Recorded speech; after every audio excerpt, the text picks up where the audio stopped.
नमस्कार। आज हम गजकेसरी योग के बारे में चर्चा करेंगे।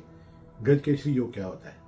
जिस प्रकार से पत्रियों में योग होते हैं, उन योगों के माध्यम से ही हमारे जीवन में होने वाले सुखों और दुखों का अवलोकन किया जाता है, जिससे हमें पता चलता है कि हमारे जीवन में जो कुछ हो रहा है उसका हमारे कर्म से क्या संबंध है।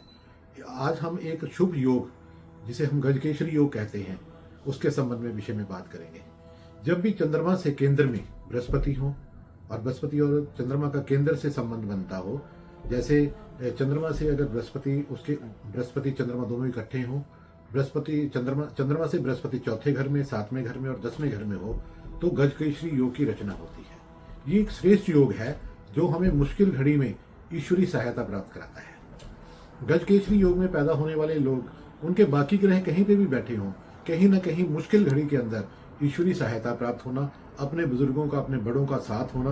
गजकेसरी योग भी जब हमारे पिछले कोई कर्म बहुत अच्छे होते हैं, उनके कारण ही ये निर्माण होता है और शुभ कर्मों के कारण ही इस योग की रचना पत्री में देखते हैं। फिर वो जिस प्रकार से ये योग का नाम है गजकेसरी, तो इस योग को जानने से पता चल जाता है कि जो भी व्यक्ति के पत्री में ये गजकेसरी योग होगा, वो मुश्किल घड़ी में भी उसके अंदर मुस्कुराने की क्षमता होती है।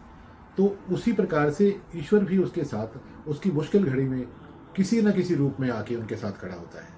और ये योग जीवन में हमें सुख, समृद्धि, खुशियाँ और हमें प्रतिष्ठा प्राप्त कराता है।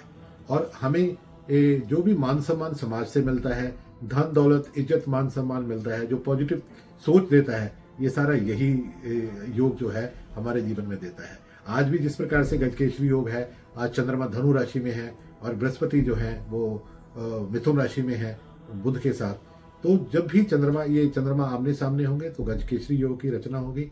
धनु राशि वालों के लिए आज का योग, आने वाले 2 दिन का योग बहुत शानदार है। इसमें इनको ईश्वरी सहायता प्राप्त होगी और इनका मन प्रसन्न रहेगा। जो रुके हुए कार्य हैं वो बनने शुरू हो जाते हैं और किसी न किसी प्रकार से कोई ना कोई हमें अच्छी खबर मिलती है। धन्यवाद।